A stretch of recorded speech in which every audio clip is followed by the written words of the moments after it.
Good evening, Ride Property community. Hey, how's it hey. going, team riders in the house? Hope everyone is getting that Friday feeling because we're almost at the weekend. Thursday evening, Thursday is the new Friday, as we know.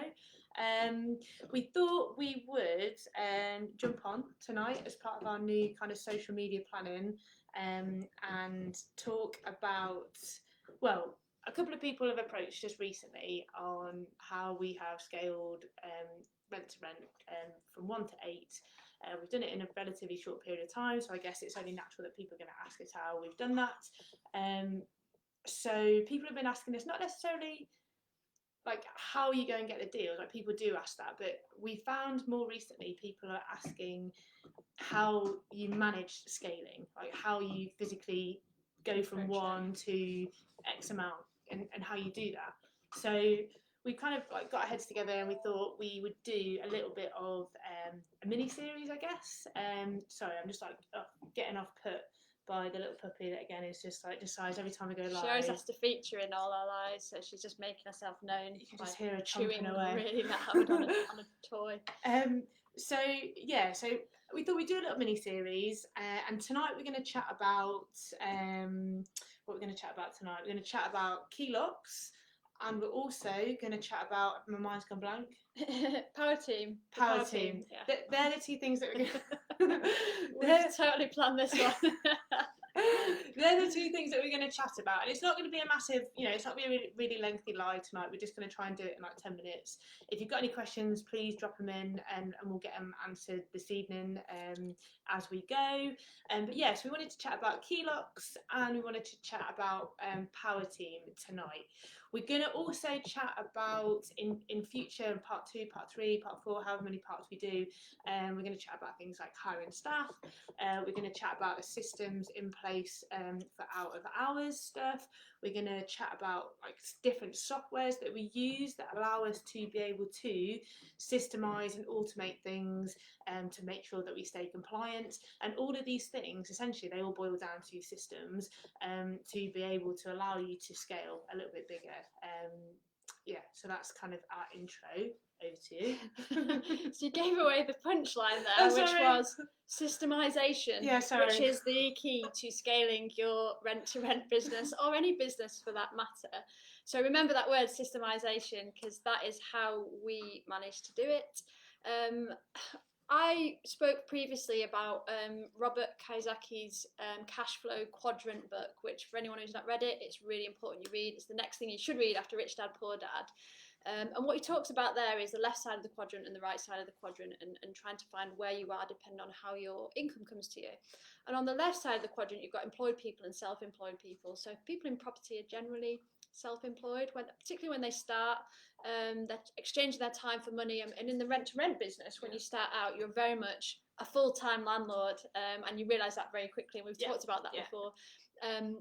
And you're doing everything yourself. You're kind of running around with your head on fire. And you're never going to be able to scale if you continue like that. And what you need to do to get yourself onto that right side of the quadrant, I'm getting that right eye on there because it's the opposite way on here. Well, it's my left, but it looks like the right on the screen.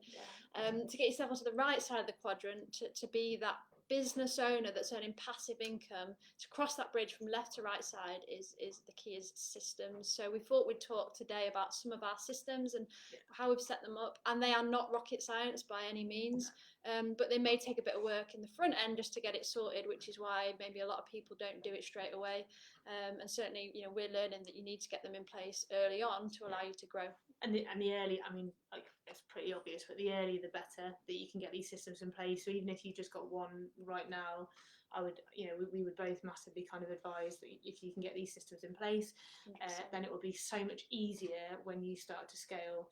And you won't find yourself with X amount not having the systems in place and then trying to do a regain, which is going to be so much harder and more stressful for you going forward. Absolutely. So number one, as Lucy mentioned, is key locks. Mega straightforward concepts, and people who have rental properties will generally know about this particular HMOs. So really simple concept. You just put a combination lock on the front of the property, which means that you don't need to be there to let people into the property. And that is really from the get-go. When you take over the properties, you're going to be refurbing, you're going to be cosmetically uplifting these properties. and therefore you don't want to have to be there every time a tradesman needs to get into the property, because that could be daily, it could be multiple people daily, and depending on how big your refurb is and how many different trades you've got coming in and out. Even if it's just a few days, you don't want to have to be there because you might have other things to do. You might have a job. So really from the get-go, that needs to be the number one thing on the schedule of works, is to get that key lock up so that you've straight away took yourself out of the equation, and therefore you don't need to be there all the time. Once you've got your first tenant in, they're going to lock themselves out straight away. Again, having that key lock just means that you don't need to be there to let them in. We also have internal key locks, don't we, in our properties? So somewhere in the property we'll put an internal key lock for every single room, and each one will have an individual code that if that person from that room locks themselves out, they get the external code, and they also get the internal code, which allows them to get into their room. And I think people that have kind of got lots of experience of single lets, you probably, again, it's a different clientele, but of tenant normally, so I don't know what it is, but it just seems to happen a lot more. And again, if you're looking at kind of 5-6 tenants per property, then people locking themselves out, which does happen. Like we all lose our keys. It does happen, but it seems to happen quite a lot in HMOs from what we've experienced so far. It's often the same people, isn't it, who do it for certain reasons. But anyway, so that's like other things. It allows you to get your cleaner in there if you get regular cleans, and your general maintenance, which is going to be an ongoing issue with these sorts of properties. It allows those kind of handymen to get in at short notice if there's a leak or the bulb needs changing or whatever that has gone wrong that week. You can get a slightly more upgraded version of the kind of standard lock. Do you want to talk about that? Yeah, I mean, it's not something that we personally utilise at the minute. Not to say that we wouldn't in the future. But you can get systems, key master lock systems that I know, like a very good friend of ours, Dan Anson Hart, he used them in all of his HMOs, and he absolutely swears blind by them. And again, it's just a system to make your life a little bit easier potentially, where you can have kind of one key that does all your external doors, and also will do your internal doors, but then you can have slight kind of differences within the keys that the key that the external that your kind of handyman can get in, he can't necessarily get in like all the rooms or something, or vice versa, and you can pretty much set it up however you like, so you just minimize that amount of keys that you have for each across your portfolio. There is obviously going to be an expense to that at the front end, and I think off the top of my head, Dan's quoted around kind of £400 I think per property. I'm sure if he jumps on this later on he'll confirm that for us. But so again, depending on what your margins are, it's something that you can implement as well from the beginning. Yeah. So number one, get your key lock sorted and get it sorted ASAP when you take on the priority. Number two is have a power team around you. You're going to talk about that one as well, aren't you, Liz? Yeah, and again, it's pretty basic stuff, and it can seem like quite obvious, but absolutely, if you're thinking about scaling rent to rent HMOs, you absolutely 100 million% need to have that power team around you, and that goes from your cleaners, your tradespeople. We're going to talk about staff in future posts, but it's a good electrician, a good plumber, a roofer, like all these people that you need. The person that can just come and do the little bits and pieces to save you having to do it, it's just worth its weight in gold. So it was quite easy for us to kind of set that step up because we don't do any DIY. We're like pretty rubbish at that sort of thing, so we had to find those people. Lucy's actually better than I am. I can't do anything at all. So it wasn't an option for us to go, I'm going to paint that wall, or I'm going to fit that carpet, or whatever it is. I don't think that's quite a common thing to do, but for some people they may think, well, I can do this, so why don't I do it, because it'll be cheaper, I'll be able to get it done, I'll save costs. That's absolutely the wrong attitude to have, even if you do have that skill set, because that's you again exchanging your time for money. You want to try and separate yourself from that business as soon as possible. So having that extra layer, that those people that you can leverage within your business to do those jobs and save you money and time is really, really important. And that's the thing, like the quadrant stuff that you talk about, but ultimately everyone talks about wanting to get out of their jobs, wanting to get out of their 9-to-5 jobs and have the freedom of choice and have that passive income. But as long as you refuse to get out of your own way and build your team around you, and you know, kind of get out of your own way, then you're never ever going to be able to leave that job. You're just going to leave one job, and you're going to step into an even more crazy, hectic job in its replacement. So for us, that's kind of been absolutely pivotal from the beginning, to get those people in. And once you get those people in, and you do have to kiss some frogs, and you know, there's lots of us in the community that talk offline, and you know, and it's not necessarily always easy to find those people that necessarily align with your vision and your goals, and necessarily like reliable or flexible, which is in a rent to rent world. You know, anyone that's got like rent to rent HMOs out there, SAs, you need that flexibility, and those people that are gonna just be on hand to help you when shit goes wrong. And again, it's not necessarily always really easy to find that. So when you do find that, then you know, hold on to them with everything you've got, because you know, they're going to be the difference between success and failure, I would say. We talked on our Hump Day hint, I don't know if anyone saw yesterday, about the 3 key attributes that we look for our kind of power team and our rent-to-rent business. And the first one was reliability. You absolutely have someone, you need to have someone that you can trust their work, know that they've done a good job, know that you don't need to check on them. And secondly, that they need to be flexible, as Lucy mentioned, so they need to be able to kind of help you out at short notice, because things never happen in the middle of the day, it's always out of hours, isn't it? So they need to be flexible in that they can help you at all times, really, and come at short notice. And then finally, the third attribute is that they need to be good value for money. You know, we have kind of had lots of different trades working for us, and everyone works differently, and that's cool. In rent to rent, you do need somebody that doesn't give you the 5-star kind of outcome. You don't want to be paying for that, first of all, because you probably won't be able to, but also, you know, it's a rental property at the end of the day, and it's a business.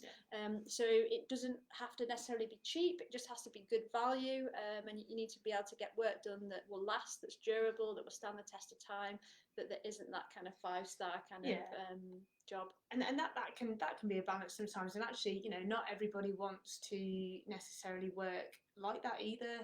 So you know, we've worked with you know, kind of tradesmen before that, you know, we'd only want to give that kind of 5-star, you know, treatment, and charge, you know, equally for that.